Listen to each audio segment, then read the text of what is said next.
자, 오늘 하나님 말씀은 신약성경 고린도전서 11장 23절에서 32절입니다. 내가 주께로 받은 것을 너희에게 전달해 주었나니 이는 주 예수께서 넘겨주시던 그 밤에 빵을 가지고 감사를 드린 후 떼어 말씀하시기를 이것은 너희를 위하여 쪼개진 나의 몸이니 받아 먹으라. 이것을 행하여 나를 기억하라고 하셨으며 식후에도 이와 같이 잔을 가지고 말씀하시기를 이 잔은 나의 피로 된 새 언약이라. 이것을 행하여 너희가 마실 때마다 나를 기억하라고 하셨느니라.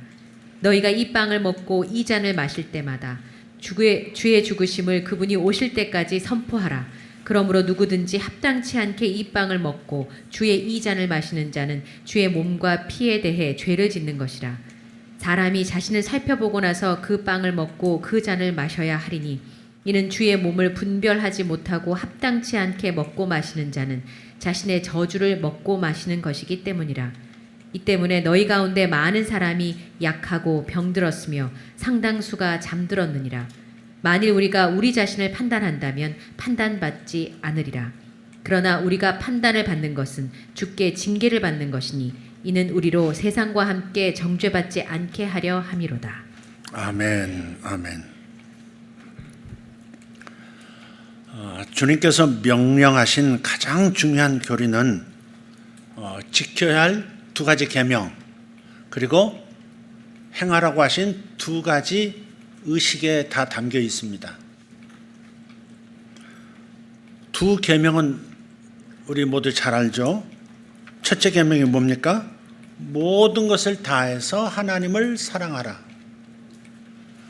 모든 것, 너의 힘, 너의 인생, 너의 능력, 너의 마음, 너의 목숨, 모든 걸 다해서 주 너희 하나님을 사랑하라. 이게 첫 번째 계명입니다.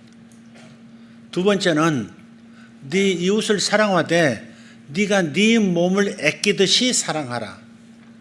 이웃을 사랑하는 수준은 어디까지냐?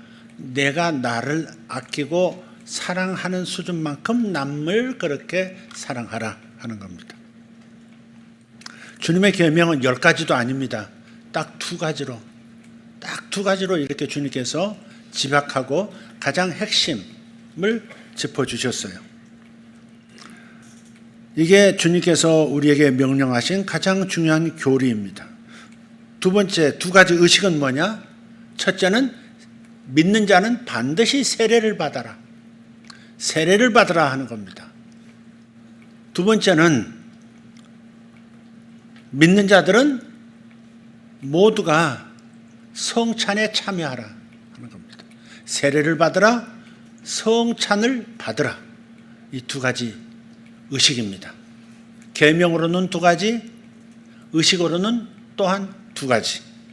이게 전부입니다. 오늘 말씀은 이 두 가지 의식 중에 성찬 예식에 관한 말씀입니다. 한번 했던 설교입니다. 근데 제가 다시 한번 나누기를 원합니다. 목적은, 이 반복의 목적은 성도들이 건강해야 하는데 병이 생겨서 고생하는 분들이 있기 때문에 이 말씀을 다시 드리는 것입니다. 잘 들으시고, 왜 내가 건강하지 못할까? 왜 내가 병에서 벗어나지 못하고 있을까? 왜 내가 건강한 삶을 살지 못하고 있을까? 이것을 잘 깨달으시고 답을 얻으시기를 예수 이름으로 축복합니다. 예수님께서 성찬에 사용하는 빵을 드시고 이렇게 선포하셨어요. 너희를 위하여 쪼개진 나의 몸이라고 하셨어요. 24절에 이것은 너희를 위하여 쪼개어진 나의 몸이니 받아 먹어라 그러셨단 말이에요. 다른 번역본을 보면 너희를 위하여 찢긴 내 몸이니 그랬어요. 다른 번역은 쪼개어졌다 이렇게 표현하고 또 다른 번역본은 찢겨졌다 이렇게 표현해요. 그리고 주님께서는 이 주님을 기억하면서 그 빵을 먹으라고 말씀하셨어요. 주님께서 나의 몸이라고 언급하시는 것은 그분의 실제 몸, 실제 육체를 가리킵니다. 무슨 상징이 아닙니다.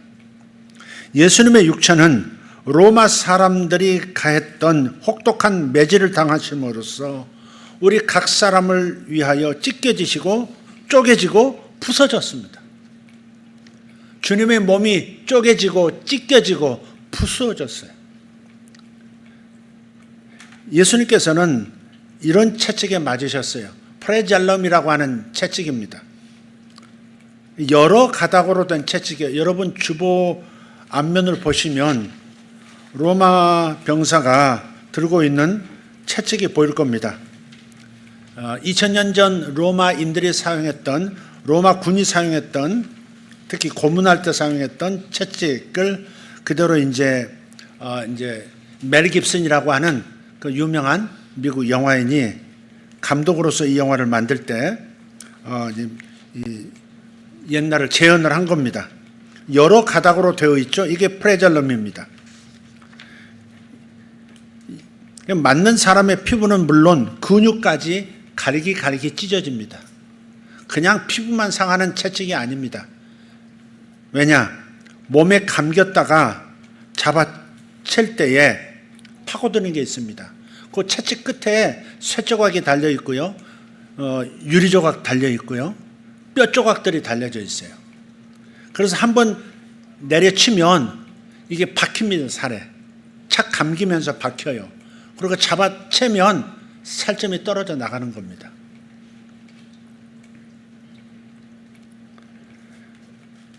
그래서 주님의 피부는 멍들고 뜯겨져서 단 1인치도 성한 곳이 없었던 겁니다.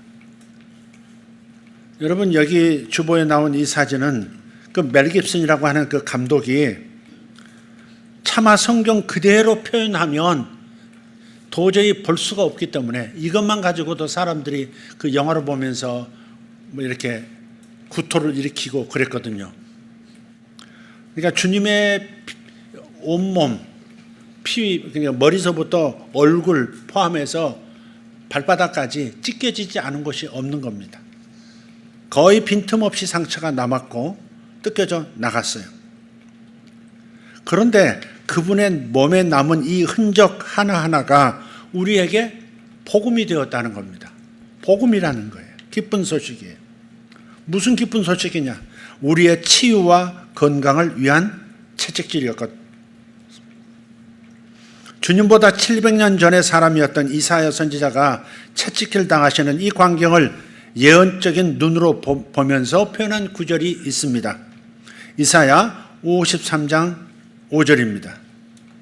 그러나 그는 우리의 범죄들로 인해 부상을 당하고 우리의 불법들로 인해 상하였노라. 그가 징벌을 받음으로 우리가 화평을 누리고 그가 채찍에 맞음으로 우리가 고침을 받았도다. 아멘.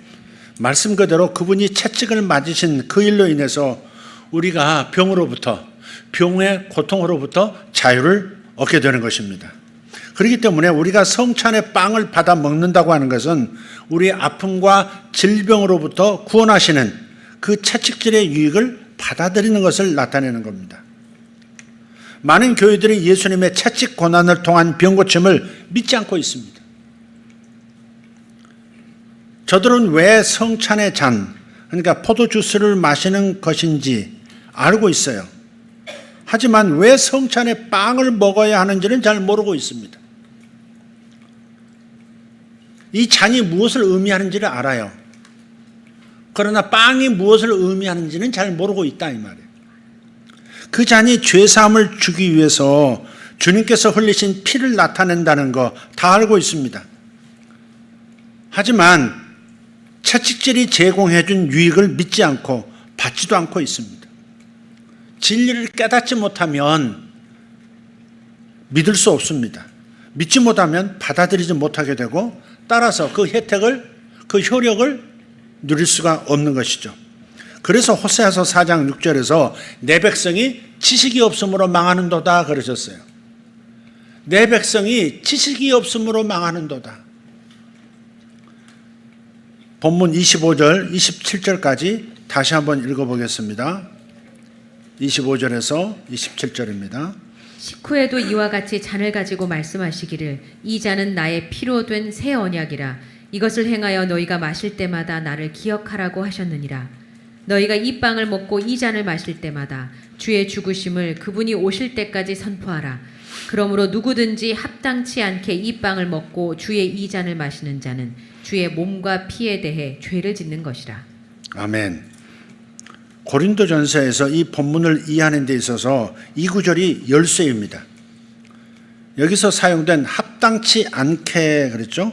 누구든지 합당치 않게 이 빵을 먹고 주의 잔을 마시는 자는 그랬어요. 이 합당치 않게라고 하는 단어는 뭐냐? 주님의 희생의 심각성, 그 희생을 통해서 제공된 유익에 대해서 이해하지를 못하고 그래서 존중하는 마음이 없거나 경박하고 무리한 태도로 주님의 성찬의 빵을 먹거나 잔을 마시는 행위를 의미합니다. 그 빵과 잔에 대한 합당한 인식이 없이 주님의 성찬에 그냥 참여한다면 그 사람은 그렇게 함으로써 결국 죄를 짓는 것이고 따라서 희생의 혜택, 즉 용서와 치유를 받지 못하게 될 것이다 라고 말하고 있는 겁니다. 심각하게 들어야 할 부분입니다. 대부분은 이 포도주스에 대해서는 합당하게 인식을 해요. 이 붉은 포도주스는 우리를 속량하시려고 십자가에서 쏟으신 예수님의 피를 나타냅니다.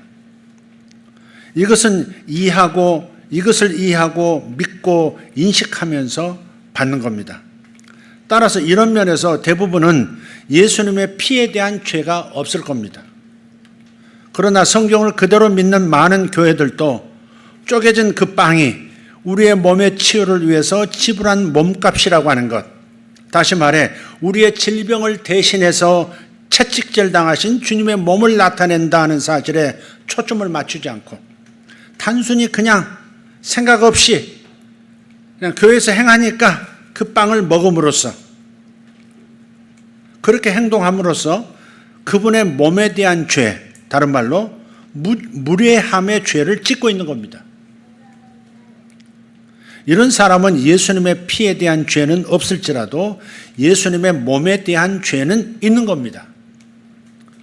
거룩한 성찬식을 하면서 오히려 죄를 짓는 셈이 돼버린다는 말씀이에요. 대부분 사람들이 그냥 잔과 빵 두 가지 다 우리의 죄를 용서하기 위한 것이다. 대속의 빵과 대속의 잔이다. 이렇게 생각하고 행하고 있는 겁니다. 틀렸습니다. 피가 주시는 효력과 몸이 주시는 효력이 다릅니다. 피가 주는 효력과 몸이 주는 효력이 다르다는 사실을 이해해야 합니다. 신유의 진리, 치유의 진리를 믿고 있는 교회라 할지라도 그 빵에 대한, 그 몸에 대한 합당한 인정과 존경과 감사를 하지 않는다면 주님의 몸에 대한 죄가 있는 겁니다. 28절이 이 사실을 증명하고 있습니다.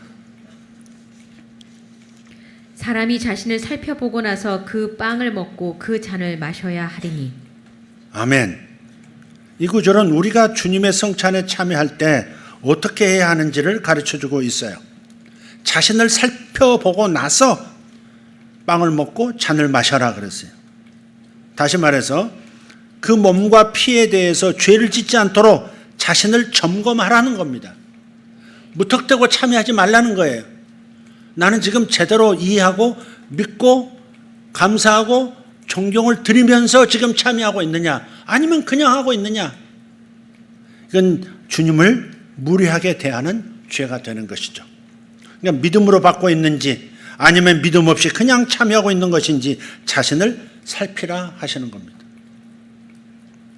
그러므로 우리는 예수님께서 제공하신 그 희생의 가치에 집중해야 합니다. 주님의 희생에 대해서 성경이 말하고 있는 것을 확실하게 보고 분명한 믿음으로 마음을 집중하셔야 합니다. 이 빵 조각은 나의 질병을 제거하기 위해서 채찍질 당하신 주님의 몸이다. 그리고 이 잔은 나의 죄를 용서하기 위해서 십자가에서 흘려주신 보혈이다. 이 두 가지의 희생을 인식하고 믿고 존경하면서 감사함으로 받아야 합니다. 이것이 성찬을 대하는 합당한 마음이고 합당한 태도고 합당한 행동입니다. 우리는 이렇게 생각을 합니다. 그래서 빵과 포도 주스를 마실 때 이건 상징이야. 주님의 몸을 상징하는 빵이고 주님의 피를 상징하는 거야. 상징에 불과하다고 생각하는 거예요.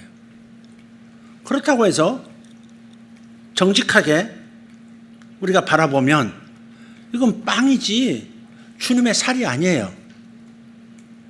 주님의 살점을 지금 먹고 있는 게 아니잖아요. 주님의 흘러나오는 피를 받아서 먹고 있는 게 마시고 있는 게 아니잖아요. 실제 살도 아니고 실제 피도 아니에요. 그렇다고 해서 상징이다로 해석해서는 안 된다는 겁니다. 그럼 어떻게 받아들여야 되느냐? 주님께서 말씀하셨어요. 빵을 드시고 이것은 너희를 위해서 찢겨지는 나의 몸이다. 너희에게 병고침과 건강을 주기 위해서 쪼개지는 나의 살조각이다 라고 말씀하셨기 때문에 이 빵은 주님의 살이 되는 겁니다. 이것은 너희를 위해서 흘리는, 너희 죄사함을 위해서 흘리는 나의 피다 라고 말씀하셨기 때문에 우리 이 포도주스는 그냥 포도주스가 아니라 주님의 보혈인 겁니다. 지금 이해가 구분이 되십니까? 단지 상징이야 이게 아니라는 거예요. 소위 이것을 상징론이라고 그래요. 상징론. 신학자들의 말장난입니다. 아닙니다. 주님께서 내 살이다라고 하셨기 때문에 우리는 살로 그냥 받아 먹는 겁니다. 이것은 너희를 위해 흘리는 나의 피다라고 말씀하셨기 때문에 피로써 받아 마시는 겁니다. 상징이고 실제냐 아니냐 이런 복잡스러운 생각을 할 필요가 없는 것이죠. 주님께서 분명히 말씀하셨어요. 제자들은 못 알아들었을까요? 아니 몸은 여기 있는데 몸을 그대로 가지신 분이 이건 내 살이야 라고 말씀하실 때 이건 상징일 뿐이야. 아닙니다. 주님께서 말씀하셨기 때문에 우리는 말씀 그대로를 그냥 받아들이는 것이지 물리적으로 과학적으로 사실이냐 아니냐 상징이냐 아니냐 이런 식으로 받아들여서는 안 된다는 겁니다. 이사야 53장 5절에 그가 채찍에 맞으심으로 우리가 고침을 받았도다라고 예언하고 있습니다. 이 말씀이 너무나도 중요해서 신약 베드로전서 2장 24절에서 다시 반복합니다. 그분께서 채찍에 맞음으로 너희가 고침을 받았나니. 아멘. 반복이죠. 또 마태복음 8장 16절 17절에서는 이사야의 이 예언을 예수님께서 친히 병을 고쳐주시는 그 사역과 연결해서 다시 기록을 하고 있습니다. 저물매 사람들이 귀신 들린 자를 많이 데리고 예수께 오거늘 예수께서 말씀으로 귀신들을 쫓아내시고 병든 자들을 다 고치시니 이는 선지자 이사야를 통하여 하신 말씀에 우리의 연약한 것을 친히 담당하시고 병을 짊어지셨도다 함을 이루려 하심이더라. 아멘. 예, 질병으로 고생하는 것만큼 고생스러운 인생 짐이 없습니다. 다 잃어도 다 가졌어도 건강이 이르면 다 잃는 거나 마찬가지라고 말할 만큼 병으로 고생해 보는 분들은 이게 얼마나 무거운 짐인지 인생에서 절대 쳐서는 안 될 짐이 질병의 짐이라는 것을 다 고백할 수밖에 없습니다. 내 몸에 무겁게 얹혀져 있던 병 그리고 그 고통이 예수님의 몸으로 옮겨졌다고 말씀하는 거예요. 담당했다는 말은 이런 거예요. 내가 지고 있는 이 죄의 짐, 내가 지고 있는 이 죄값 이것을 예수께서 가져가셨다. 이게 담당입니다. 내게 있던 이 죄가, 이 죄의 무게가, 이 죄의 독성이, 이 죄로 인해서 피폐해진 나의 모든 고통스러운 삶이 이렇게 넘어갔다. 이게 담당했답니다. 우리의 연약한 것을 친히 담당해 주셨어요. 병만 감당해 주신 것이 아니라 체질적으로 약한 것도 담당해 주셨다는 거예요. 다른 말로 옮겨졌다입니다. 옮겨졌다. 병을 짊어지셨도다라고 하는 말씀도 마찬가지예요. 내가 지고 있는 이 병의 고생, 질병으로 인한 마음고생, 육체고생이 예수께로 넘어갔다. 짊어지셨다 하는 겁니다. 한마디로 우리가 예수 이름으로 초자연적인 병고침을 받고 건강을 얻는 것은 다 주님께서 몸으로 대신 갚아주신, 몸으로 대신 겪으신 공로인 줄 믿습니다. 병 나음을 입을 뿐만 아니라 성찬을 통해서 건강을 얻게 되는 것도 믿으시기를 바랍니다. 아멘. 따라서 우리가 이것을 인식하지 못하고 집중해서 기억하지 못하고 또 믿음으로 행하지 않는 것은 큰 불경죄에 해당된다 하는 겁니다.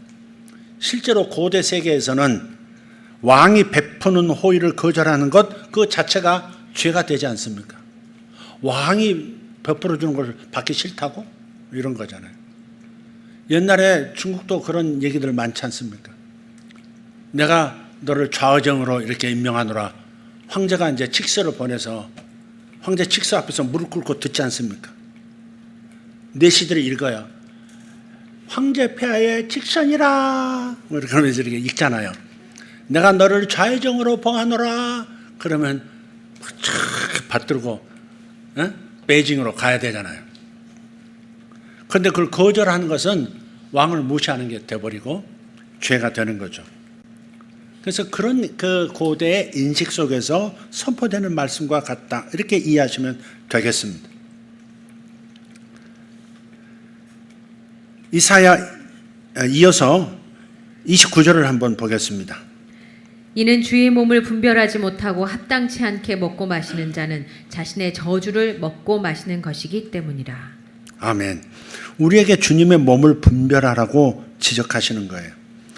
주님께서 몸에 채찍질 당하심으로써 이루신 그 놀라운 가치를 이해하고 믿고 받아들이는 것, 그것이 주의 몸을 분별하는 것입니다. 주의 몸을 분별하라 그 말은 이게 얼마나 가치 있는 것인지, 얼마나 나에게 소중한 것인지, 여기에 얼마나 하나님의 희생이 담겨 있는지 이것을 이해하고 믿고 온 마음으로 받아들이는 것, 그런 태도, 그것이 주님의 몸을 분별한다 하는 말의 의미라 하는 겁니다. 앞에서 언급한 것처럼 우리 모든 그리스도인들은 어느 정도 그 피의 중요성을 이해하고 있습니다. 대부분 그리스도인들이 자신의 병고침을 위해서 채찍질 당하신 주님의 몸의 가치를 이해하지는 또 못하고 있어요. 이런 마음, 이런 자세는 하나님 앞에서 합당하지 않습니다. 만약 우리가 계속 이런 합당치 못한 태도, 무식함과 믿지 않음을 계속해서 가지고 있다면 어떤 결과를 가져올까? 이것에 대해서도 말씀하고 있어요. 주님의 성찬을 바르게 받아들이지 않는다면 어떤 결과가 초래될까? 적절한 초점, 그리고 이해, 믿음, 이것 없이 성찬을 행하고 있다면 30절에서 답을 주고 있습니다. 이 때문에 너희 가운데 많은 사람이 약하고 병들었으며 상당수가 잠들었느니라. 아멘. 아멘 합시다. 하나님의 모든 말씀은 이렇게 내 마음에 이렇게 듣고 싶지 않아도 아멘 하셔야 합니다. 선택할 수가 없습니다. 이것 때문에 많은 사람이 약하고 병들었고 잠들었다. 저는 이 말씀을 이렇게 이해했습니다.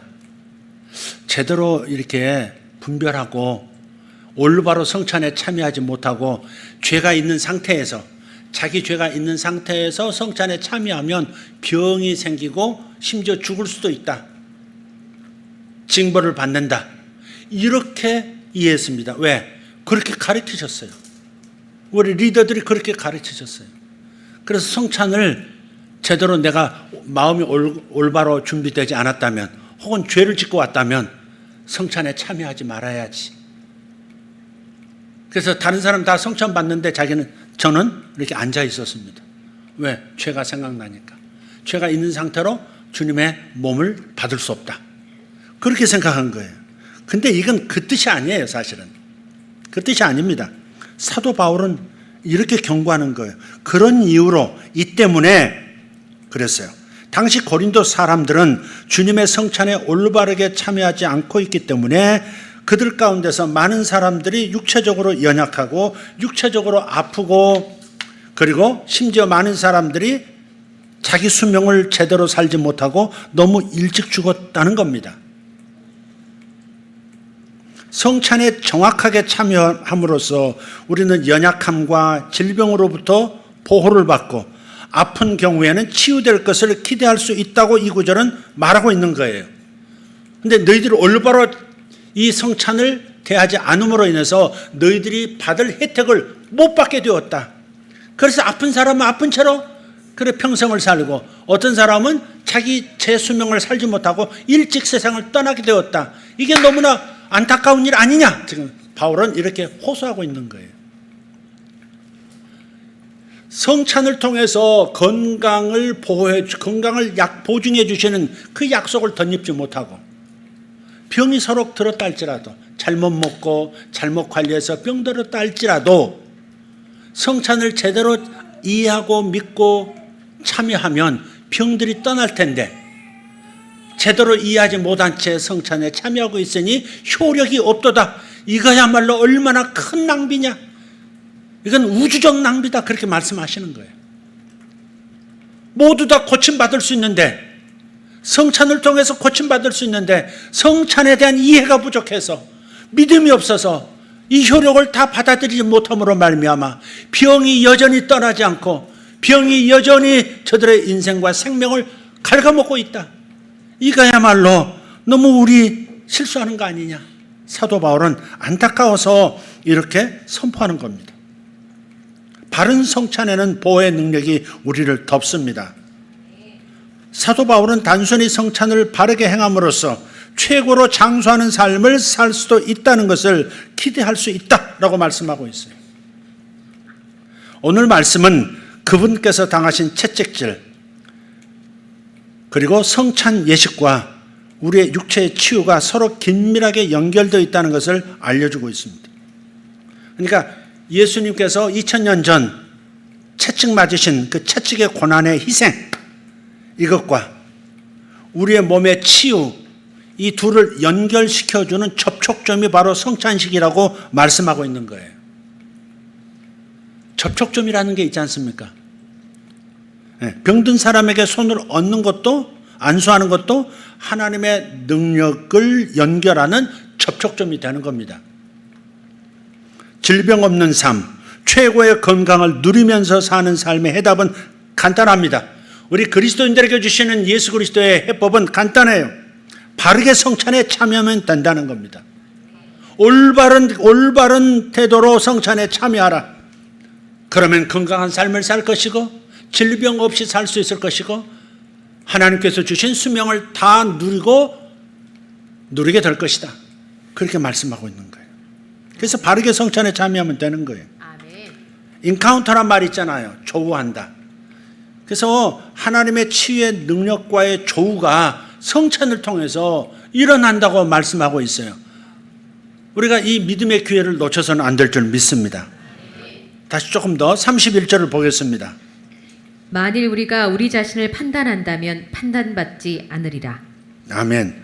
이 판단이라는 단어를 성도들이 좀 잘 이해를 못하고 있어요. 정죄라는 단어도 오해하고 있습니다. 판단이라는 단어나 정죄라는 말이나 심판이라는 말이나 다 똑같습니다. 판단이란 말은 맞았어, 틀렸어를 구분하는 거죠. 판단하는 거죠. 심판이 뭐예요? 이쪽이 이겼어, 이쪽이 졌어. 이건 의로운 거야, 이건 불의한 거야. 판단을 내려주는 법적 행위, 그게 심판이에요. 그죠? 이것은 스포츠 경기장에서도 심판이 있고요. 법정에서도 심판이 있어요. 근데 우리는 그렇게 가버려요. 정죄, 심판 그러면 형 이퀄 형벌로 생각해요. 심판받는다. 이것은 판단을 받는 것이지 형벌을 받는 게 아니에요. 심판이 있은 다음, 정죄를 받은 다음, 5년형, 10년형 정죄를 받은 다음에 그것을 집행하는 것을 형벌이라고 하는 거죠. 그래서 여기서 판단이라고 하는 것은 일종의 정죄, 하나님의 심판을 얘기하는 겁니다. 예를 들어 이런 거죠. 이 골프장 필드에는 일반 구두를 신고 들어올 수 없습니다. 골프화를 착용하세요. 그렇게 말하는 것 같은 거예요.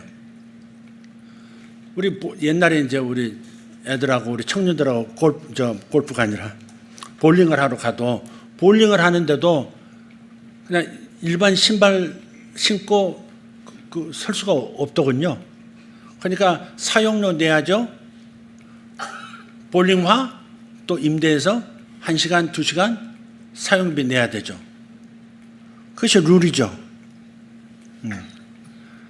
그래서 우리가 자신을 판단한다면 이거 올바른 거야. 내가 룰을 어긴 거야. 내가 지킨 거야. 이렇게 스스로를 이렇게 심판하는 거예요. 스스로를 잘못됐으면 정죄하는 거예요. 이건 틀렸어라고 정죄하는 겁니다. 그게 바로 판단입니다. 그리스도인은 누구나 주님의 성찬에 나올 때 그저 순서를 따라서 참여하는 것이 아니라 반드시 자신을 합당한지 합당하지 못한지를 판단해야 합니다. 내가 믿음으로 대하는지 믿음 없이 대하는지, 주님의 몸에 이 빵에 담긴 주님의 몸의 신비, 주님의 희생을 이해하고 있는지 이해하지 못하는지 반드시 판단해야 됩니다. 만약에 판단하지 못하고 그냥 간다면 주님의 판단을 받게 된다, 이렇게 말씀하고 있습니다. 그래서 우리가 이렇게 판단해서 합당하게 행한다면 우리는 최고의 건강과 필요할 때 치유받을 것을 기대할 수 있는 것입니다. 32절을 읽겠습니다. 다 같이 읽겠습니다. 그러나 우리가 판단을 받는 것은 주께 징계를 받는 것이니 이는 우리로 세상과 함께 정죄받지 않게 하려 함이로다. 이 구절에서 많은 사람들이 두려워합니다. 이 징계라는 단어 때문에 또 그렇습니다.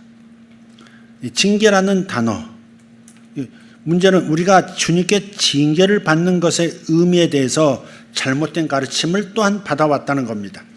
징계하다에 대한 바른 정의부터 다시 세워야 합니다. 많은 분들이 그 말의 의미를 벌을 받는다, 이런 의미로 생각, 주님의 징계를 받는다, 그건 주님의 벌을 받는다, 이렇게 생각을 하는 거예요.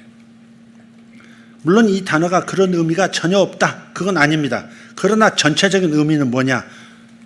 징계한다는 말은 교훈을 받는다, 가르침을 받는다, 훈련한다, 단련한다, 그런 뜻입니다.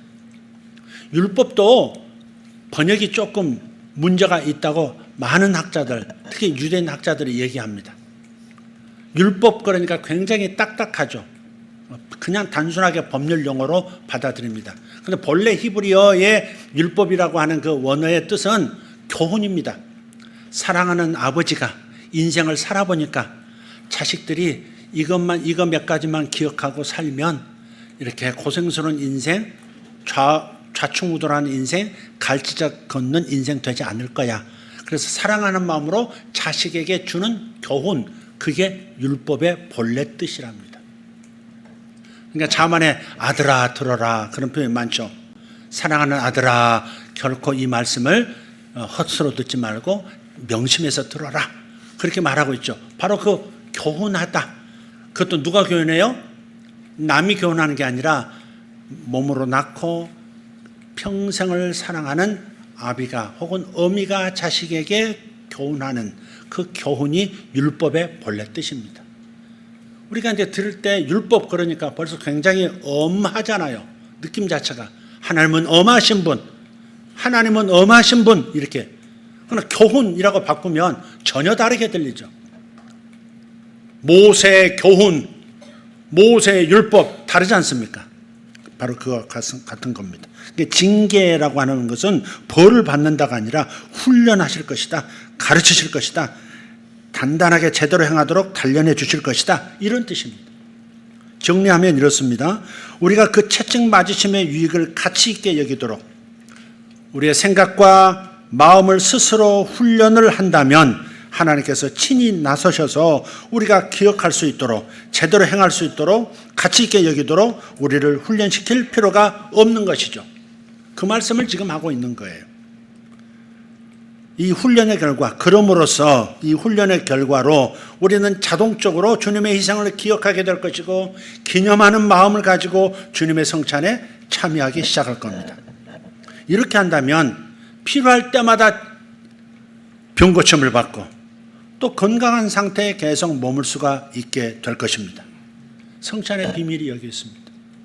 하나님의 능력의 인카운터, 하나님의 능력을 조우하는 좋은 현장, 그 접촉점이 성찬입니다. 안타깝게도 고린도 교회 성도들은 올바르게 성찬에 참여하는 법을 알지 못해서, 스스로 훈련시키지 못해서 자신들의 연약함과 질병으로부터 고침을 얻지 못하고 오래 살았어야 했던 사람이 너무나 일찍 천국으로 가고 말았습니다. 예수 믿어서 구원은 받았는데 예수 그리스도의 십자가의 보혈, 죄 사해 주시는 그 보혈의 능력은 믿음으로 말미암아서 그래서 영생을 얻고 구원을 받았지만 그런데 이 성찬의 몸에 대한 비밀, 채찍 맞으심의 이 복음의 능력을 제대로 이해하고 믿지 못한 탓에 구원은 받았지만 이 땅에서 오래 살지 못하고 일찍 죽어버리더라. 마귀의 공격에 그냥 몸이 넘어가 버리더라. 그런 일이 고린도 교회에 많았다는 겁니다. 너희들이 성찬을 함부로 했기 때문에 그래서 고침받을 수많은 사람들이 그냥 고침받지 못한 채 그냥 일찍 죽어버렸다. 너무 안타까운 일이다. 그렇게 사도 바울은 말하고 있습니다.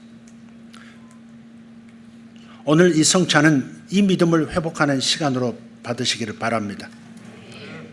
이 잔은 우리의 죄를 사하는 권세가 있는 예수님의 보혈입니다. 아멘 합시다. 또 이 빵은, 이 쪼개진 이 빵은 우리의 몸의 치유와 건강을 위해서 채찍질 당하신 주님의 몸인 줄 믿습니다. 받아 먹고 받아 마시십시오. 오늘은 특별히 이런 분들이 먼저 성찬을 받으시기를 권합니다. 자신의 몸이 약하다든지 병이 있다든지 하는 분들 먼저 받도록 하겠습니다. 성찬년들 앞으로 나와서 준비해 주십시오.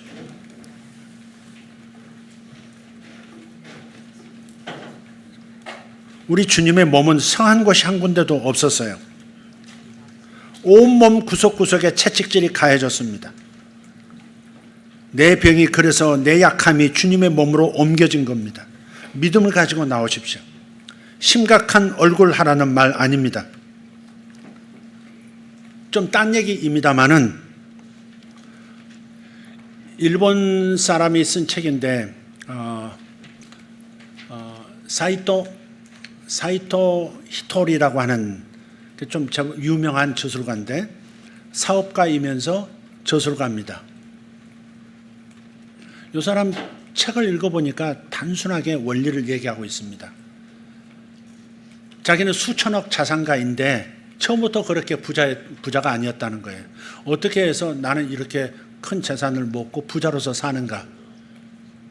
그래서 자기는 아주 젊었을 때부터 다른 사람들에게 얘기해 줬다는 거예요. 회사를 즐겁게 해라.